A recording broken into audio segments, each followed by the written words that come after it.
everybody. Thank you so much for taking the time to join our Share.Solve.Evolve session today. It is top of the hour. We will give everyone about another minute or so to join, and then we'll get started. So hang tight. Thank you.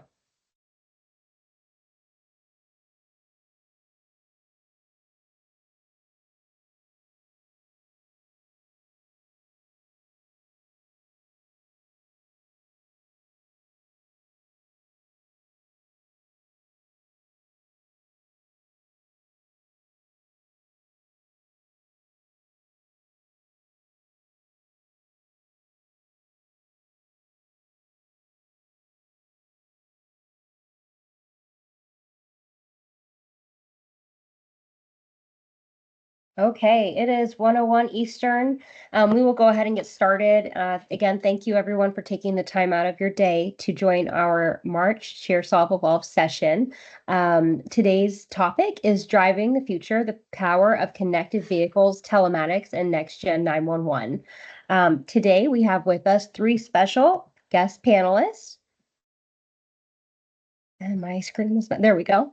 Okay, we have Megan Bixler from APCO International, Jim Lanier from OnStar, and Danny Cabrera from Bosch Service Solutions. We also have with us two guest Intrado panelists that will be joining us for a portion of today's session. We've got Sam Bowder and Eric Brahman.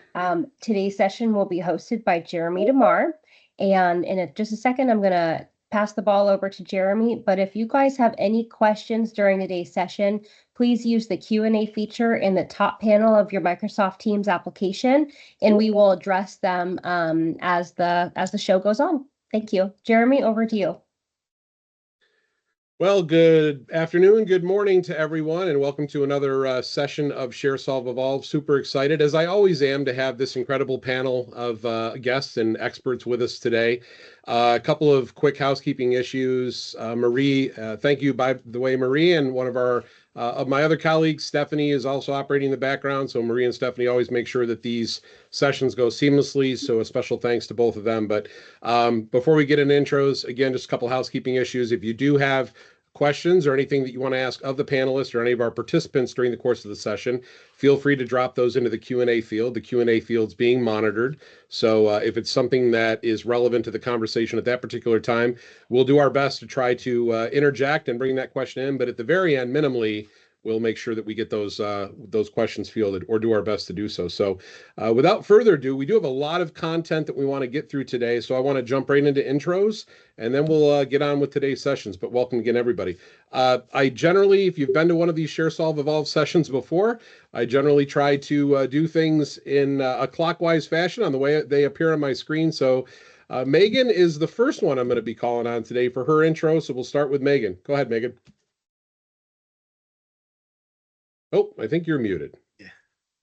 It would not be a good teleconference if it wasn't somebody trying to talk while they're on mute, right? My name is Megan Bixler. I'm APCO's Senior Technology Strategist. I've been with APCO for almost 9 years. I've managed a plethora of portfolios within APCO, the technology plan, the technology program, standards development program, and APCO consulting services. Before I joined APCO, I was in the Army for about 9 years as a signals intelligence analyst with specialties in telemetry analysis and space operations. Sat in dark basements. I looked at squiggly lines. It was very exciting. And then, I've had a couple of other jobs, including working with Department of Homeland Security. So thanks, Jeremy. I appreciate it. Absolutely. And I've had the good fortune of being able to work with Megan on a variety of occasions in APCO functions and things with Department of Homeland Security and SAFECOM. So always a pleasure to have Megan as a part of the group, and looking forward to the conversation today. Jim, I've got you next in my my clockwise rotation. Go ahead, sir. All right. Thank you, Jeremy et al. And it's great to be here. Thank you so much. So I'm Jim Lanier. I'm with OnStar. I've been with OnStar for approximately 3 years. I have the pleasure of leading our public safety engagement or outreach team. And prior to my journey at OnStar, I spent almost 40 years in the public safety community, kind of in the ecosystem, starting off as a field responder in the fire and the EMS service. And then the second half of my career has been primarily evolved around 911. So whether it was actually doing the dispatch job, call taking job, or supporting the infrastructure and leadership and so forth, all that comes with it. Kind of call myself a public safety mutt, if you will. I've had a lot of diverse experiences throughout my career, which has set me up very well for OnStar experience. And again, I'm very excited to be here today, and thank you for the opportunity. Awesome. Thanks, Jim. And I'm sorry, did I miss the paramedic part? You were paramedic also. Yes, thank you. Yep. Yeah. Let's For a few years. Yep.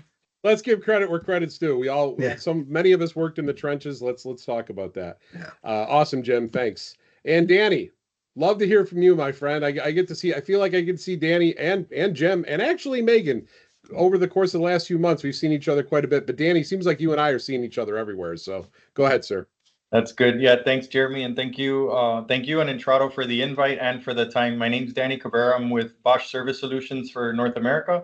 I'm responsible for the emergency services development for our division.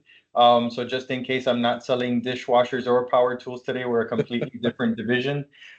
Just a little bit about me. I've been with Bosch for 10 years now in more or less the same role with everything emergency services development with 911.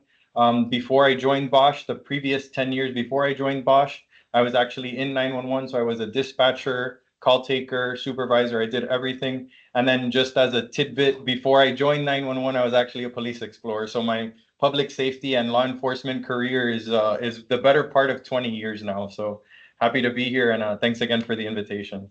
Yeah, and I can say I started my public safety career in Fire Explorers, so you're in good company. And I promise everybody, I did not plan to have people with all this 911 experience coming into this today that happen to be working on this side now. It just worked out that way. But I know it's going to be an awesome conversation. I do want to specifically welcome two of my esteemed Intrado colleagues to the session today. I've had the opportunity to work with both of these gentlemen on multiple occasions, but both are an absolute wealth of knowledge, and I know they're going to have a lot to contribute to today's session as well. So continuing with my clockwise rotation, Sam, you happen to be next, so go ahead, sir. Good morning, good afternoon, everyone. Sam Botter here. I've spent, about 17 years with Intrado, focused on 911 technology and getting calls and text and location into the 911 center. So in a variety of roles, I started way back in the day with the phase 1, phase 2 rollout of wireless 911. And of course, that evolved into the widespread adoption of voice over IP services. Then I spent a handful of years working directly with PSAPs in the next generation space, some of the statewide ESINet deployments there. So that's been a lot of fun, a lot of experience. And throughout all those different functions, there's always a telematics weave or telematics capacity of some manner or another. So I'm excited to be part of the panel today. On top of my professional career, I'm also a automotive enthusiast. So seeing these two things kind of come together for the better good of all of us here, especially in the audience, is very exciting. So that's how I fit in today. Thank you, Jeremy. That's awesome. Thanks, Sam. Yeah, and Sam's very much intertwined. He's been with the company for a long time, but he's very much intertwined in a lot of the connected vehicle work that's been done previously and still ongoing today. So wonderful to have Sam in the group. Eric, wanna come over to you now, sir? We'll save the best for last, right? We'll come to you, Eric, and have you do an intro and maybe go into the next segment of this, what we want to talk about today. Thanks, Jeremy. Eric Brummond with Intrado. I'm a director of business development. I do have a quick question for Sam, that if he's been with the company for 17 years, does that mean they hired him when he was 14? We're not supposed to talk about that. You know, HR doesn't like that part of the story. I manage a group of account managers on the call placement side of things for Intrado, and I've been with the company about 5 years. Awesome. Thanks, Eric. Well, we're glad to have all of you here. And again, for those of you that normally follow the series, we're well over a year, maybe a year and a half into these sessions now. So they've been going really well. And we've had a pretty good following of folks that join us on a monthly basis. But Sam and Eric were kind of a last minute addition to the group. The groups usually consist of myself and three panelists, which is what you see with Jim and Megan and Danny. But we had a real interesting story that I was only made aware of a few weeks back, which I felt because of the nature of the story, it was absolutely pertinent to what we were going to be talking about today. So I want to kind of kick things off, or kick the conversation off today, if you will, with a story from Eric. And this actually happened at our annual sales kickoff. I don't want to steal any of your thunder, Eric, but what you shared with me, and hopefully what you'll share with the group as well, is really the reason why a lot of us are not only here today talking about what we're talking about, but ultimately what I hope that connected vehicles will do and be part of that success story. So I'm going to throw it back to you for that story. Yeah, thanks, Jeremy. It was an amazing moment that kind of tied together everything that we do and how important it is because it affected me directly. As we started our sales kickoff, something that I traveled to, so obviously my wife knows the gravity of the meeting that I'm at, and as my boss takes the stage to welcome everybody, he's 20 seconds into his opening remarks. My phone rings, and it's my wife, and she knows where I'm at and knows how important this is. So I quick text her. I'm sitting in the middle of a big conference room in a hotel, and I text her, "Do you need me to call you?" And she replies back, "Yes." And your heart just sinks. And it's like, what's happened? So I step out of the room. I call her, and she explains that she's been in an accident with my daughter. They were on I-25 here in Denver. A gentleman was looking behind himself to change lanes, didn't realize the lane was stopped in front of him and hit my wife's car going about 45 miles an hour is the estimate. Pretty shook up both my daughter and my wife, but the fun part was that on the second call, a little bit later, she got to tell me about how they got to ask each other if they were okay, and then instantly there was another voice in the car, and that voice was coming over all of the speakers. It was asking if they were okay, if they had smelled any smoke, confirming that they had been in an accident. It was a part of the car that we didn't even know what was offered with the solution, and it was just that moment in time that kind of ties together how important it is what we do on a day-by-day basis. And the one thing I think my wife mentioned, that how talking to somebody who was concerned about them at that very moment allowed her to calm down. They answered a few questions, and before they knew it, there were sirens all around them, a fire truck blocking traffic, and police officers at their side. How it felt like they dropped out of the sky, based on this solution. And I'll say this, and then I'll throw it back to you. She had the car a short enough time that she hadn't put a tank of gas into it yet. So a brand new car that I'll tell stories at some other point about how we totaled our first car. But yeah, it was an amazing moment. Really tied together my experience at sales kickoff, because I got to go to Sam and ask him, is it possible that this went through us? And he did some research and got back to me that that he could see that this is something that Intrado was involved with. And just that moment of understanding how important it is what we do on a day-by-day basis. Yeah, and I want to tell you, I mean, first of all, Eric, that's an amazing story. And first thing I want to say is you mentioned that there were no serious injuries to your wife, your daughter, or the other individual, which obviously is a good thing. And when I chuckled when you mentioned totaling your other vehicle, I was not laughing at you, I was laughing with you. So it seems like that was kind of you're trying to put a positive spin on it. But yeah, that's exactly what we're talking about, right? And I'll tell you, it's Eric, it's an excellent segue into I want to give a quick shout out to a colleague of ours, Brian Tutmeyer from the National Highway Transportation and Safety Administration, NHTSA. Actually, the four of us, Jim, Megan, and Danny, had the opportunity at a NHTSA-sponsored event in DuPage County last year to really sit down with, I think there must have been, what, guys, 30 or at least at Over least 50. 30 other folks there. Yeah. Over there was a I lot of think there's 50 people there. Over- Yeah. Okay, yeah, I was undercutting. So there was like 50 people in there, but you had them from all walks of life, and it was so you had 911, PSAP and ECC folks, you had industry professionals, you had trade organizations, you had telematic service providers, automotive OEMs. You even had we even had trauma room surgeons in there, which I was totally. I mean, I've sat on a lot of different panels like that before, but never anything where I got to talk one-on-one with a trauma surgeon about their experience. So we got to see a lot of unique perspectives. We got to be engaged with different groups. So I hope that NHTSA does something similar to that in the future. I know that Brian's putting a lot of work into it with his group, so we thank him for inviting us to that. But I will say to some degree that was kind of what inspired this conversation today. One of the big things that we identified, and I think Jim and Meg and Danny would agree with me, was there's a lot of work that still needs to be done in this space.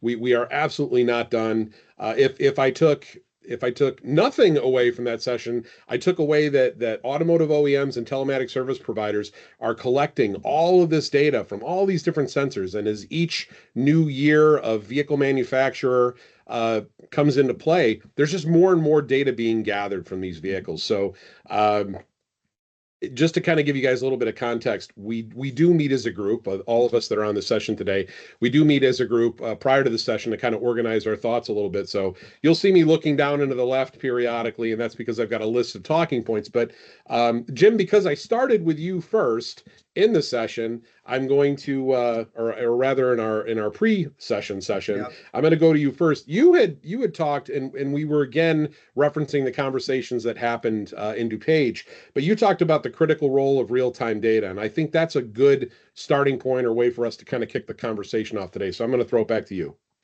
Sure, thank you. And part of this thing, we're also going to weave back into kind of the initiative, for example, that NHTSA, the Office of 911, and also EMS, some of the initiatives again that they're on as far as trying to reduce morbidity and mortality in crashes, specifically under the post-crash care auspices of the National Highway Transportation, the Roadway Safety Strategy. And so from the perspective of how it's important to get crash information quickly to the field responders through 911, the example I would give is you have a severely traumatized individual, and the clock starts ticking as soon as that accident happens, not when the time that the dispatch occurs, but when the incident occurs, kind of that golden hour starts. And if we're able to give information to the field responders, again, through the 911 ECC system, that gives them a heads up that this is a potentially critically injured patient till proven otherwise, based on proven data that's coming in from the vehicle, then we can hopefully facilitate a more efficient response. So if you're in an urban area, maybe you have a short response time anyways for emergency medical services, but what if you're in a rural area and you may take a while to get out there? Just everybody's doing the best they can to get to the patient. However, it's just time in between, the mileage, basically how much diesel fuel is it going to take to get out there. So do we start the process of maybe getting a trauma helicopter stood up and maybe into the response mix a lot earlier to kind of stop that golden hour when field responders and EMS professionals can arrive at the scene and start to take over care? They're finding out things, for example, in the EMS world, that providing pre-hospital blood, which is now becoming more common, fortunately, can reduce the severity or the death of trauma patients by 40%. And that all involves getting that blood on scene within like 30 minutes. So there's a lot of different dynamics associated with this, but the quicker we can give relevant information, the quicker we can get it out to our field responders, who then can do what they need to do. And then hopefully we can put it in the whole ecosystem where others engaged in this, such as the trauma centers, clinicians such as that, can also have more awareness earlier so they can prepare. I think that you bring up. Oh, sorry, Meg, go ahead. I think that you bring up like a really good point, because in emergent situations, data can be really dynamic. And so we need to be able to translate that data to our public safety telecommunicators in a way that's like obvious, but not prohibitive of operations, right? Yes, it's getting what you need to know at that time. And we may have supplemental information, but what is needed to be, taken into, basically digested into the system immediately to make sure we get the most effective response. And, we're not taking seconds doing other things. So. Right. Yeah, and I think about where we were, and again, Jim, you mentioned you were a paramedic. I was an EMT for many years. I can't remember in my time in the field, and I think I was doing it for roughly 20 years. At least it felt like that long. But I can't remember the time we were ever talking about delivering, blood to a scene for use. I don't know if, as a paramedic, you can verify that that was a past practice. But if you look at the way that we are progressing, not only as a profession, but in the way that we are dealing with the pre-hospital setting, trying to improve post-crash care and public safety outcomes. I mean, the things that we're doing right now to try to I remember when we were really just limited to what we could do from a protocol-based questioning standpoint in the center. I mean, now we actually have active activities going on at the scene as a result of being able to predict mechanism of injury, or how fast was the vehicle going, where was it impacted, are there airbags deployed, all incredible information that are leading to ultimately better public safety outcomes. So great Yeah. way to talk about that. Thank you. If I can just double click on that real quick. Yes, it used to be that only nurses or physicians could apply blood, or provide blood. So typically it was in the helicopter. And so now these field trials, that the Office of EMS and others are sponsoring are really leading to some amazing outcomes. It's usually a 1 to 2% outcome. If you're a traumatic cardiac arrest victim that you could be resuscitated now, they're just finding, amazing saves by being able to get this whole blood product in a timely fashion. So. Yeah, absolutely. No, that's awesome. Danny, I didn't want to leave you out of that. If you had anything you wanted to add, otherwise I'm gonna throw it to Megan for a second. Yeah, we can jump over, but it was tying it in. So I think we're gonna end up tying in all the points of what we just talked about, and even more so with the DuPage County thing that we did. So I'll pause it for now because it ends up looping all into a circle, but totally agree. Yeah, we're early on in the conversation. Just That's for fine. those of you, again, that haven't been a part of Share.Solve.Evolve, this is totally unscripted, folks. We didn't record any of this. It's live, so whatever happens, happens. So just try to be patient with us if things go a little bit awry. Megan, let's talk really quick about, and Sam, I'm hoping maybe you can contribute here as well. I really had not spent a lot of time on the APCO NINA co-sponsored VEDS standard. So what I'd love to do, and I also reminded our panelists and both Sam and Eric as we're going through the session today, if at any point we say an acronym and we don't spell it out for you, please drop something in the Q&A saying, hey, what's that acronym? I'm not sure. So we will all do our best to identify acronyms at least after their first appearance, or at the very least at their first appearance. But Megan, can you talk a little bit about VEDS? And then I'm going to ask Sam probably to weigh in here as well. Absolutely. So VEDS, just so that Jeremy's acronym is spelled out at least the first time, is the Vehicular Emergency Data Set. And so this is one of many standards that are joint APCO NINA standards that we worked on. I think it was published in 2022, right, Jeremy? Where it received final ANSI accreditation. And this joint standard was developed to convey useful and critical data elements specifically to emergency communication centers. And the original vision of this ANSI accredited standard was to establish a uniform data set for the transmission of AACN, or Advanced Automatic Collision Notification. I had to write down all these acronyms so I remember. Because you knew I was going to ask. I knew that you were going to ask. AACN elements among all telematics service providers, or TSPs, vehicle OEMs, or original equipment manufacturers, and in the downstream entities, including medical facilities capable of providing trauma level patient care. And there's lots of data that's incorporated into the standard, but we can look at airbag deployed information, seatbelt monitor information. If somebody was wearing a seatbelt in a crash, we learned in Chicago, is a really important metric for trauma surgeons. And then any specific vehicle passenger information. I mean, these are just some of the data elements that are available and are accounted for in this standard, but I think that it's a really useful standard, especially as we're talking about connected vehicles and how we can convey this information to emergency communication centers and field responders and hospitals. I suspect Megan will win the award today for most acronyms identified in a single speaking session. So we'll see if Sam can one up her. I don't know if it's going to happen, but we'll try. Sam, No. When you and I first talked after I got back from that session in DuPage, we had a really good conversation about this. In fact, seems like every time I talk to Sam, he enlightens me with some new thing that I thought I knew, which evidently I didn't. But Sam, relative to what Megan was talking about with VEDS, can you talk a little bit about the work you've been doing in that space?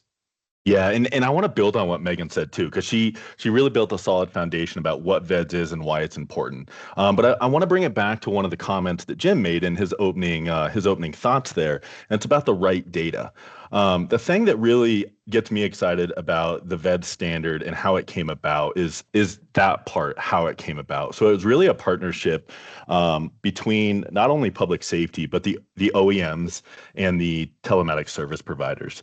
And where I'm going with that is within that standard. Gosh, there's 100+ different data points, and as Jim said, right, it's got to be the right data at the right time. And so one of the things that I love about this standard is within the standard itself, public safety actually rated those 100+ different elements in terms of importance. So you have very simple high, medium, and low.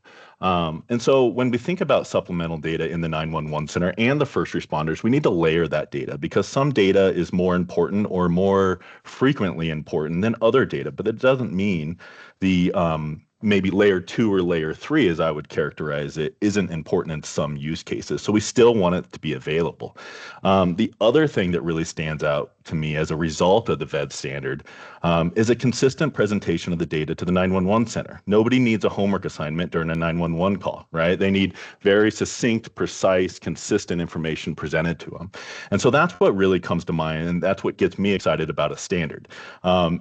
It's ironic to say you get excited about a standard, but it really brings all these different entities together, and it really showcases and emphasizes the end goal that we're after, and that's the post-crash care that again Jim spoke about. And Jeremy, you mentioned earlier, like we've come a long way, and we really have, but there's more that we can do. Yeah. And as we see this in the 911 center, and we see it making it to the first responders, the next phase of that is going to be the actual trauma centers, the hospital. So that's what comes to mind for me when we talk about the VED standard and the importance that it plays in the topic that we're talking about today.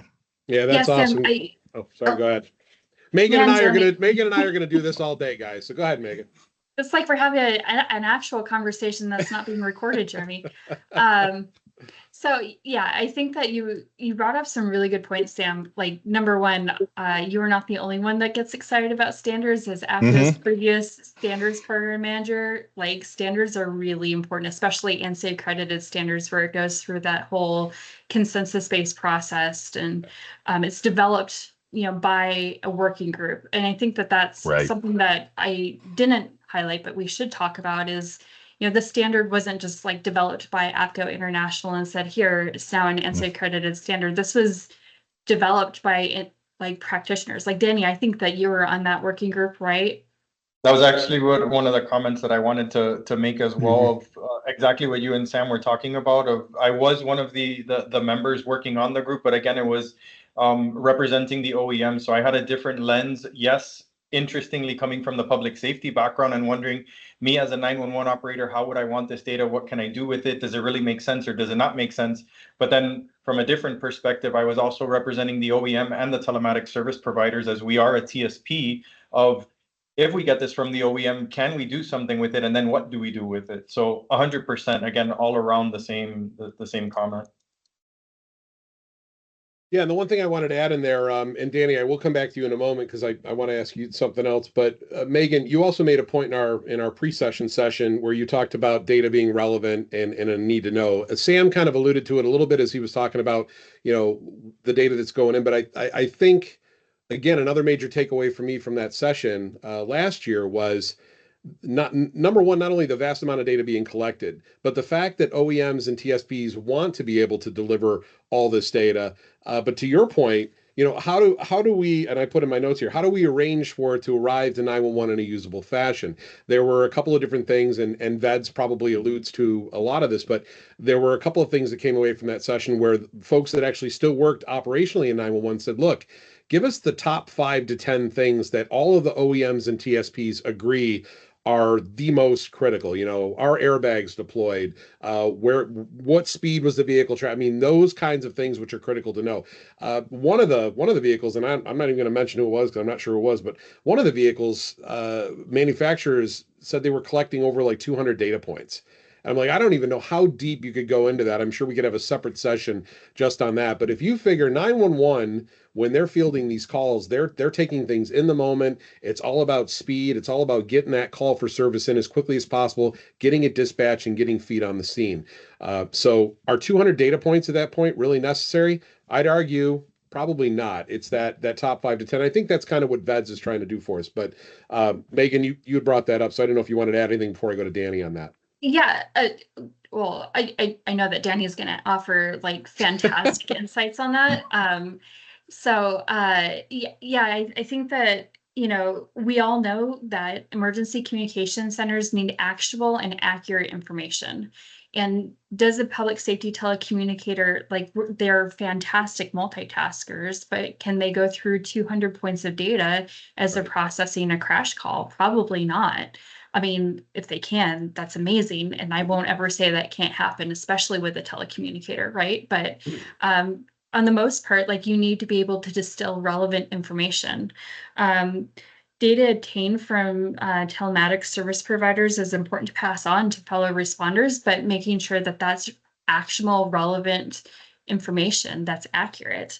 And, you know, like I said before, some of that information that I learned, or I guess we all know, is important, especially from the trauma surgeon from the event in Chicago, was if an airbag was deployed. Like, for her, that gives her a lot of information, and it's information that is accounted for in the VEDS standard, and perhaps we should have that, you know, pass along from 911 to fellow responders to hospitals, to make sure that the care for the patient is, you know, actionable, and it is, you know, the most up to date with the most information possible. But Danny, I want to hear what your thoughts are for sure.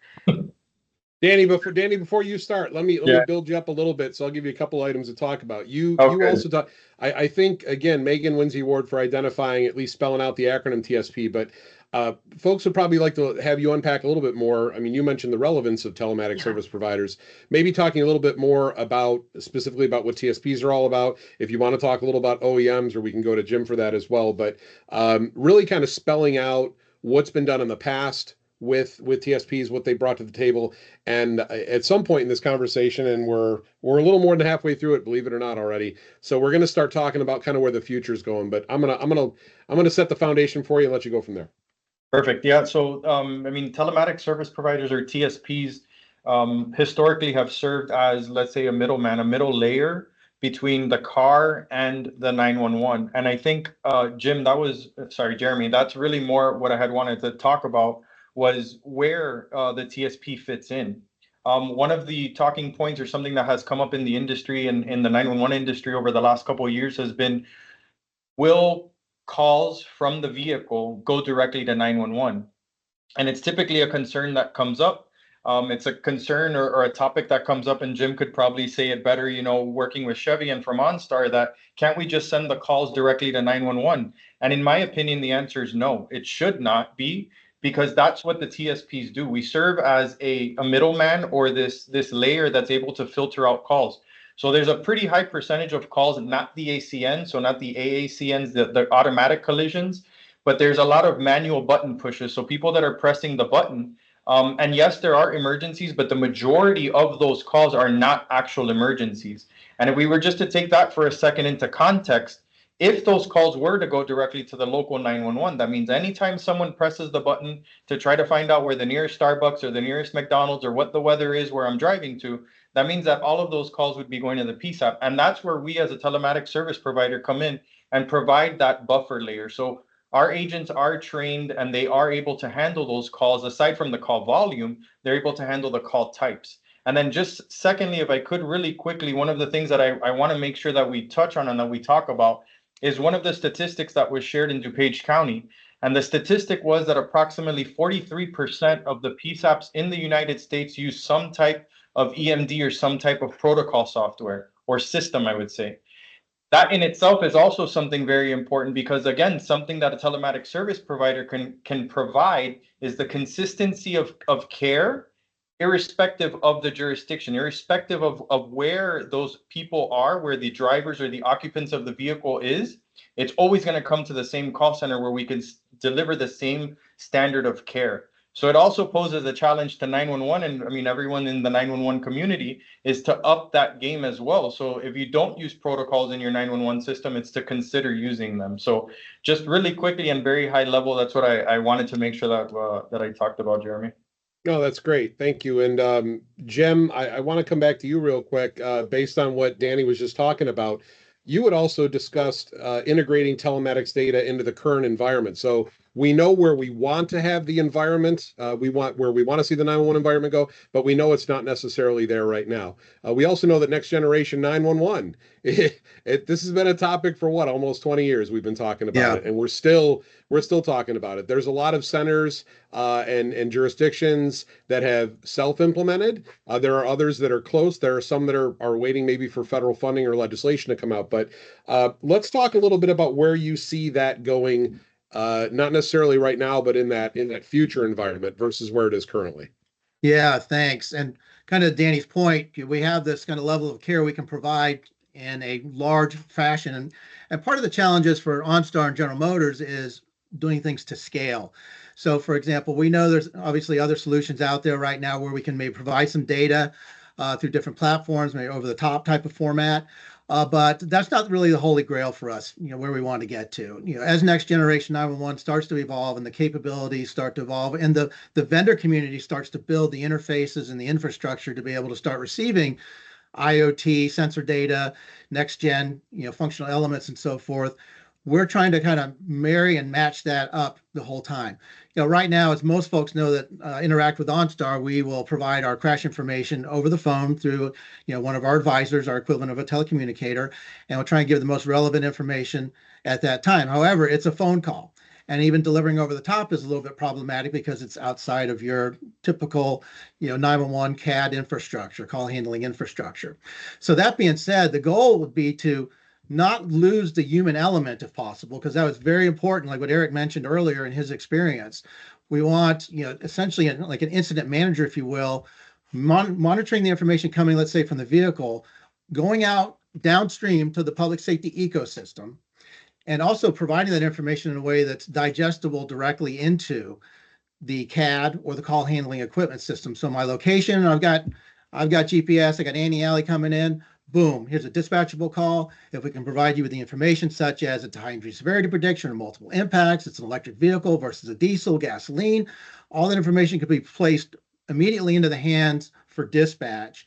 And our advisors would still be monitoring and engaged in that with vehicle occupants or others at the scene. So we're not getting rid of that by any means, but we're on the front end much more quickly being able to deliver relevant data that can affect a dispatch, an early dispatch, and a relevant dispatch. Not just we're not sure what's going on, but this is what's actually come from the vehicle itself, what the vehicle metrics are telling us. So this has been quantified, it's reliable, therefore send the appropriate help.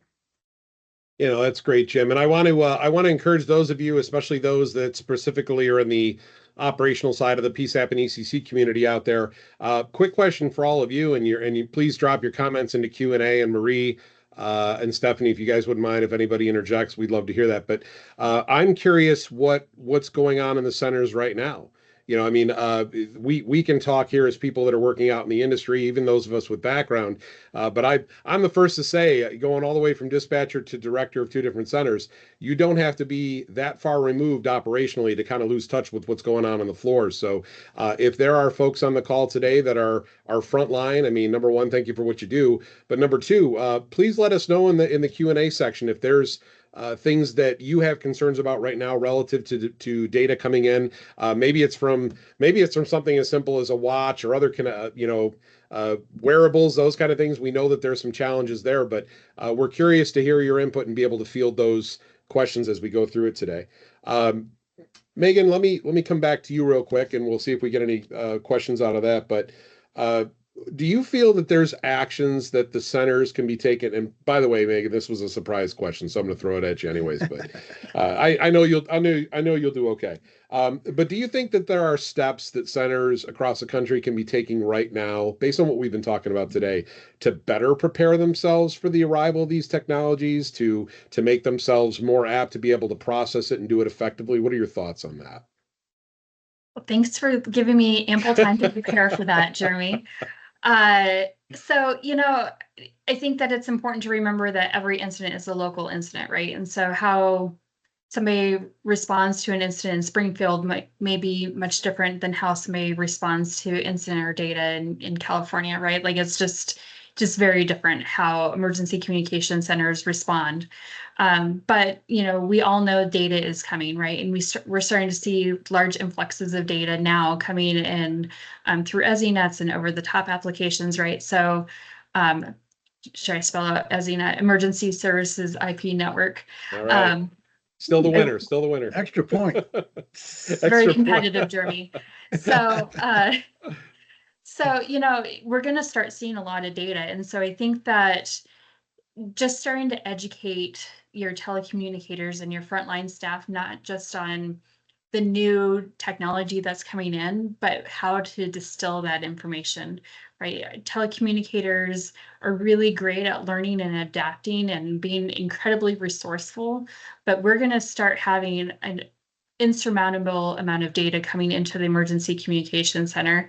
And so I think that, any way that we can distill that data so that operations and your frontline staff can start to process that efficiently, right, would be great. How is that employing AI so that AI helps your telecommunicators distill important information? It could be. Could it be, just educating telecommunicators and your frontline staff on where certain information is falling into your CAD? Maybe, probably, right? So having that education aspect, and then I'm a big proponent with standards is best practices, policies, and procedures, right? So having some sort of governance that says, hey, this is how we're going to be using this data. And I think that policy and that governance adds to the level of comfort that telecommunicators have with interacting with this new technology. Although we're not specifically talking about this now, and I'll just touch on this for a second because you're letting me ramble. We're having pictures and videos come into emergency communication centers, and I've heard from directors that their telecommunicators do not want to turn on that video feed because they are afraid of what they're going to see. And so I think that having these policies, procedures, governance, education, and then, it all leads to being able to, have that telecommunicator comfort. And so then we can better, more efficiently process 911 calls. And that, folks, is why I was not afraid to throw a surprise question at Megan. I knew she would handle that swimmingly. Eric and Sam, I do want to throw. I know that we really hadn't talked about throwing you guys any questions, but in my opinion, it begs the question. And Eric, I'd like to talk with you about this. Your wife's story, of course, compelling. To hear something like that in real time and to know that this is how technology works. This is how we're seeing progress in the way calls are fielded. Did that? I mean, as far as you were concerned, I mean, that went from being something that you recognize as an industry professional as being a problem, but now it's personal, right? Now it's up close and personal. Now it involves family members. So you saw technology at work. You saw the progress being made. You heard sirens within moments of your wife contacting you. I mean, number one, I got to think to some degree, once you got through the okay, everybody's okay, maybe a little bit impressed by how quickly that progressed. But what was the afterthoughts? Can you unpack that a little bit for us? I'm sure you had some. Yeah, I think even the part that we didn't, I'm in the industry and I never thought to ask as we're purchasing this new car what's included in that, and the fact that it happened almost magically and really gave my daughter and my wife a sense that they were being taken care of and that they weren't sitting in the middle of a busy highway with a crashed car that couldn't move and locked seatbelts, right? And we internally at Intrado, we often use the term work worth doing. And it's a marketing phrase, but now it's home for me. The rest of that sales kickoff was such a hyper focus for me because what they did for my family at that moment is what we're doing for everybody. Yeah. It's all about making that difference. I absolutely agree. I think it's awesome. And I was, again, not glad to hear about the misfortune of an accident, but thrilled that this happened timing wise for us to be able to talk about it. Sam, want to come back to you really quick. I mean, we've been talking about a lot of different things.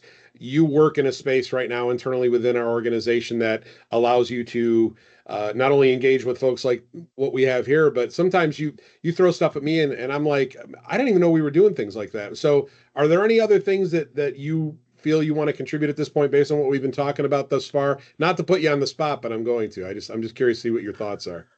Yeah, and I'll start with this because I'll come back to something that Megan mentioned earlier. But I'll start with this because I've worked with Intrado for many, many years, and it's always a little bit difficult to kind of describe what I do, right? I work in 911 technology, and most people are going to say, "Oh, you answer 911 calls," and it's no, I don't do that, but I help the people that do that. And where the reason I'm mentioning that is kind of bringing it back to a personal level again, much like Eric.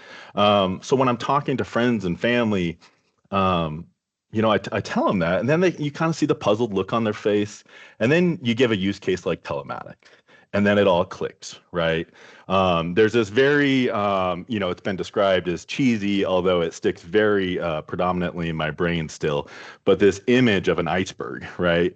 And this iceberg is the very tip of it is above the water, of course, but the majority of it is below the water, and it's 911, right? Most of what you cannot see is what makes it all work. And so that's what really sticks with me. I think segueing from that, I think it was Megan that mentioned images and video and those types of things. I think that can help quite a bit. Again, it's got to be the right presentation to the right functional responder. And I'll leave you with this quick story.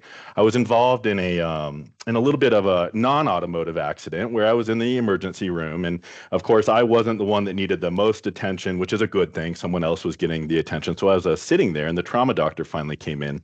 Of course, this is a passionate topic for all 6 of us. And so I'm okay, all the vitals are fine. I'm chatty Kathy over here talking to the trauma doctor, and I say, "What do you think about supplemental data?" And she kind of gives me this perplexed look. And so I start elaborating. And the reason I mention this is, one, there is a desire for the data all the way through the ecosystem, like we've all highlighted here. But the other thing is, in the lack of objective sensor data, trauma doctors are having to pull this out of people. And what they say is, were you on the highway or were you in the city? Was there any side impacts? Was any of the doors caved in, right? And that's how they're extracting this information in very rudimentary form, but that's been happening for gosh knows how long. And so now to kind of build on this and give this objective sensor data, now we just got to get it all the way to the end goal, right? Like Jim was describing earlier. So a little maybe off topic from what you asked me, but that's really what comes to mind and gets me excited. No, and I give you guys credit when I throw surprises at you, because I assured all of you in our pre-session session I wasn't going to do that. But like I said, you guys handle it well. Megan handled it well. But we've got about 12, 13 minutes left. So I do want to spend a little bit of time talking about the future things. But I think back to my times in the chair. When I was fielding calls, and we were one of those shops. Of course, my first shop was in Rochester, New York. Shout out to a couple of the folks that I see from my center that are watching today. But one of the first things you learn is, you don't deviate from script. We were an emergency medical dispatch office, so we would be going through all those questions. But what our field-based first responders were really relying on was whatever information we gathered during the course of that call. If I neglected to put this or that or the other thing, they weren't finding that out until they actually got to the scene. So, Sam, your points are valid in a variety of ways, but the other thing I was thinking about is, when we think about the way calls are being processed now and the data that's being collected during a collision, immediately after a collision, and as responders are coming on the way, that has to be timely. We need that in the first few moments, the first few seconds of that call to get that in. But wouldn't it be nice, and maybe I'm saying something that already exists out there, but wouldn't it be nice, Sam, in that scenario you talked about where you've got a trauma doctor in an ER where the paramedic or EMT coming in can hand them a sheet that was printed off from somewhere, maybe from a mobile data terminal in a police vehicle or something like that, that says, here's all the VEDS data, or here's all the sensor stuff. So if you want to know anything about this accident, and by the way, I was going to say, when you mentioned, hey, what do you think about sensor data? I was waiting for you to say, then he wanted to evaluate me for a head injury. But obviously that wasn't the case. But wouldn't it be nice for the paramedics to be able to say, here's the workup on the patient, here's the workup on the vehicle that was hit, and now you've got all this data. So Jim, maybe a good segue, or Danny, good segue to both of you. As we start talking about the future and kind of where things are going, we know what we can do now.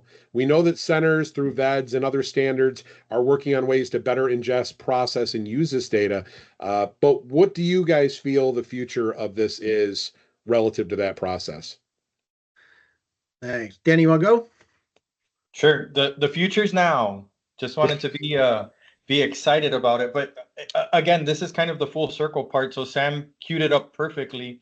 And I think Jim and I think maybe it's been 2 years now or something like that, that we had a workshop trying to focus on exactly this topic. So it wasn't a DuPage County thing, but it was more on exactly this topic of what would it require for this to come to fruition, for vehicle data to be pushed to, but through the PSAPs to the hospitals. So again, maybe the 2 points that I want to bring up, and again, referencing what Sam mentioned, was the data. So that there's different levels of data, different layers of data, and there's different importance to the different data to certain people. So to me, as a 911 operator, I'm more interested in, what are the first responders going to be looking for? A black SUV versus a black convertible. That's going to be relevant for me. Yes. Is it important to know if there's injuries, the mechanism of injury, things like that? Yes, it's important, but that's going to be more relevant for the first responders that are going over there, that they know it was a side impact, it was a rollover, something like that.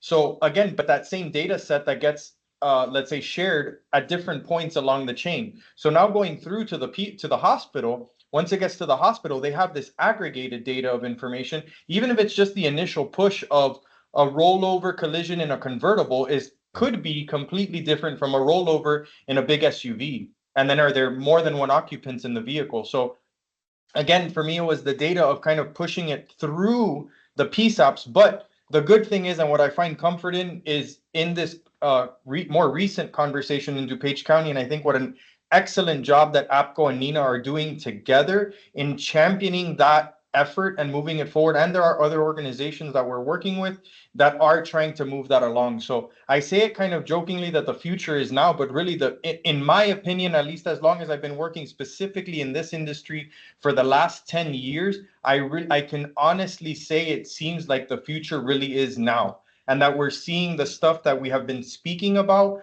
for the past couple of years, but now it seems like it's actually been, coming to life. It seems to be an actual reality that's coming to fruition now. And I think it would be one thing if the four of us walked away from that session in DuPage saying, boy, OEMs and TSPs are only collecting this minimal amount of data. We want more. But what they clearly told us is, hey, we've got tons of data. We just got to figure out an effective way for you guys to use it. And so I'm super excited about that. Jim, you want to add to it? Yeah, thanks. Great points, Danny. And part of what I think of is going back to, again, like my responder days, if you will, and also sitting in the chair at 911. What would be relevant to me, to be able to dispatch? Danny hit all the important points for dispatch, criteria right away. But then, as a field responder, what do I want to know? What could be presented to me? And I think that's so key to what you talked about as far as what we came away from the DuPage event with, was by having EMS clinicians, medical directors, and trauma surgeons, and the other professionals in the room, was considering them as a customer. And so, for example, for field responder, how would this be most useful to you? What would be most useful? I want a graphic thing that shows me, if it's high injury severity prediction as an example, it's red, like, hey, this is bad. And then I can click some summary information once I know that it's bad or it's not so bad, that type of thing. And then be pushing that down, as mentioned, to the field responders, through the field responders to like the trauma centers. Because what if I'm a field responder and I get there and the patient's unconscious? Well, now we start to think about electronic patient care reports, which are becoming more ubiquitous and common in the public safety community. So as an EMS clinician, I go through my treatment, it's uploaded into a system, you marry it up with the telematics. If I'm let's say the trauma surgeon looking over this unconscious person, trying to figure out where do I start? And boom, now I've got a much greater picture of, all right, this is where this patient's most likely injured. this is how I can help save their life in real time. So all these things are starting to come together. As Danny mentioned, the interfaces, the function elements, the standards are starting to make a perfect storm where I think we can, if we're smart with how we utilize this data, don't neglect the customers, that are downstream, as far as, again, our EMS clinicians and others, and bring them into the mix. And, we can, I think, proceed with a manner that's going to make sense. It is going to save lives, and it's going to take away some of the headaches we're currently dealing with when we have disparate systems between auto manufacturers, even between how we process calls as TSPs. We have some differences in the way we present information to 911 and so forth. So I'm really excited about this because we're on the verge of something great and truly something meaningful work. So I think that like you guys got so much out of myself as well out of that, event in Chicago last year, right? Like just to add on what you were saying, Jim, I think that there needs to be like this ecosystem of interoperability so that we can have like interoperable data all the way from the caller to potentially hospitals or other customers that are really needing that data, and that interoperable data needs to be presented in a standardized way. yeah, and just one more thing quickly. I think this will also provide incentive for OEMs to be able to provide automatic crash response and automatic crash notification, advanced automatic crash notification on a grander scale, become kind of more ubiquitous, similar to how it is in Europe. But we can avoid a regulatory type of thing because it's going to become the best practice. And by everybody working together, we can do this smart, still keep intellectual, integrity with the individual manufacturers and the people that build this stuff. But here's what it needs to do when it comes out of the box. And then here's, when it gets to 911 or to field responders, it's all going to look the same. And I can build to that as an industry, vendor or partner out there. So anyway, Yeah, get off my soapbox. Yeah, Jim, I was going to tell you, and I'm sure I'm dating myself by saying this. I'm not sure when you stopped practicing paramedicine, but I never used electronic PCRs. I mean, all my Yeah. pre-hospital care reports were on paper. Just Well, I saying, was so. chisel and stone. I was like Fred Flintstone. That's what I remember. Like, All right, yeah. I'll give you guys that. Believe it or not, guys, we've literally got less than 4 minutes left. Oh, So geez. I do want to go to Stephanie and Marie real quick and ask, were there any questions or comments that came back before we go to closing comments from our panelists? Yeah, we do have a comment. Says, I have been in 911 for 25 years. It's for sure a changing process. I'm all for the future upgrades, but we have to make sure the information is accurate. For example, all cell phone crash notifications coming into 911 centers that turn out to just be someone who dropped their phone after using all of our resources and emergency personnel looking for a wreck. Make sure that the data is correct, so it's important. And I think that can't be stressed enough, right? Like the need for actual accurate information is just so imperative for emergency communications and for this whole, stream of data and emergency response to start. Yeah, and if I may, kind of goes back to what Danny was talking about earlier, having the middle layer of a TSP, because we will, field those calls. And if your system may not even be set up so that you'll ever have those types of calls generated, again, depending on the makeup of the OEM, the crash response and so forth. But that middle layer will keep those types of calls, if at all possible, from ever reaching, your console, because we're going to do the work and let you get, doing what you need to do. Yeah, and we probably could have had a tier 1 mobile provider on this session too, because when we carry these with us at all times and they're in our vehicles, to the points made by whoever sent that in, these now become an extension of our vehicle. And yeah, you're right.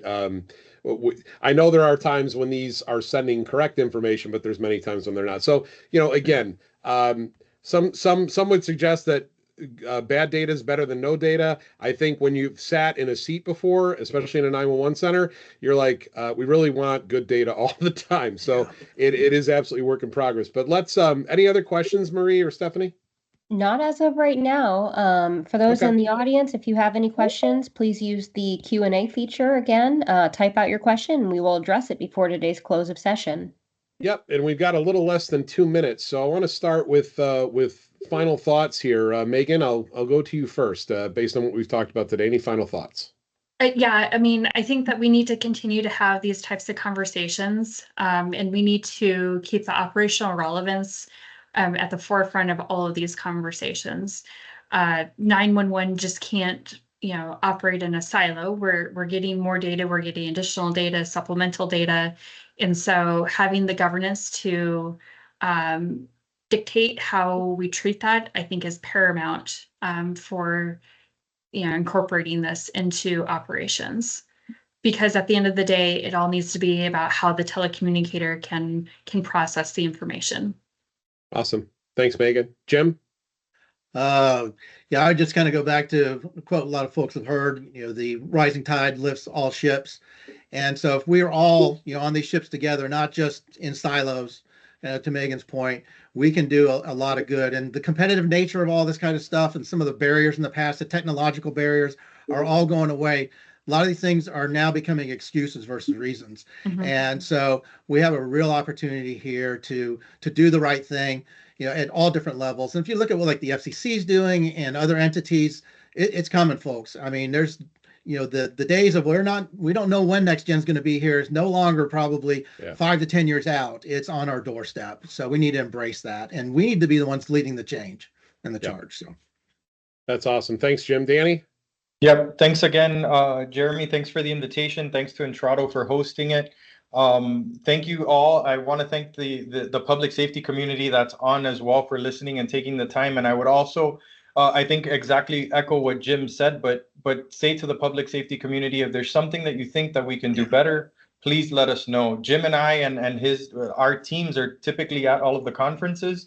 So it's to please reach out. Is there something that we can do better? And we'd love to hear it from you. And my last statement that I would say really quick, because it wouldn't be a fun meeting without embarrassing Sam, is that him and I have a bromance. And I just wanted to make sure that I got that out there. Sam, any comments on that? Or? I just want to, I'm going to skip past the latter and go with the former comment that Danny said. Thank you, Danny. But I think as I step back and just kind of digest and process what we've all just talked about today, and building on what Danny said there is, it's really this symbiotic relationship between all the different organizations that are part of this, from the industry bodies to the OEMs, the TSPs, the PSAPs, even the hospitals, right? And that's what has got us so far. I mean, we've gotten really far. This has really set a precedent within public safety. And that symbiotic relationship, that collaboration is what's going to get us, I was going to say finish line, but I don't think we're ever done, right? And I mean that in a good way. So that's what stands out to me, and that's what I wanted to emphasize. But I appreciate everyone here, and back to you, Jeremy. Eric? Nothing extra. Just, thanks for everybody who's on this call that does things that helped my wife and my family, and does that for the rest of the community on a daily basis. And I'll echo again. I'm glad they're both okay. So that's awesome. And I just want to say again, shout out to Brian. We tried to get him here today. We weren't able to kind of make the schedule work, but I wanted to thank NHTSA for bringing us together, because I think that was really kind of how we kicked this thing off today. But of course I want to thank Danny, Megan, Jim, Sam, and Eric for being here. So let me just kind of close up real quick. The Share.Solve.Evole webinar series is designed to identify pain points and challenges among 911 professionals and in the 911 community. We like to bring folks together to have collaborative, informative conversations like this, and allow our viewers to also inject questions during the course of that as well. The one final thing I want to share with all of you before we close up is we're doing a special Share.Solve.Evolve series next month. So next month, as you know, National Public Safety Telecommunicators Week is coming up. Super excited about that. It's always been my favorite time of year as a 911 professional. Just so you guys have the dates, April 15th, 16th, and 17th, 3 days in a row at 2 p.m. Eastern, we will be going live with Share.Solve.Evolve, and we're going to be featuring directors, frontline telecommunicators, trainers, supervisors, a little bit of everybody, talking about all things 911, how folks are celebrating. We might also have a special announcement or two that we want to share with you during the course of that. So I would highly encourage you to check in for that. You will need to register independently for each one of those days. We know that some of you have differing schedules, so that's always a challenge as well. But all of them will be recorded, and like this one, you'll be able to watch it at a later time. But I want to thank Marie and Stephanie for all the great work they do, both in planning and in the background and in supporting all this. I want to thank all my Intrado colleagues for being a part of this as well.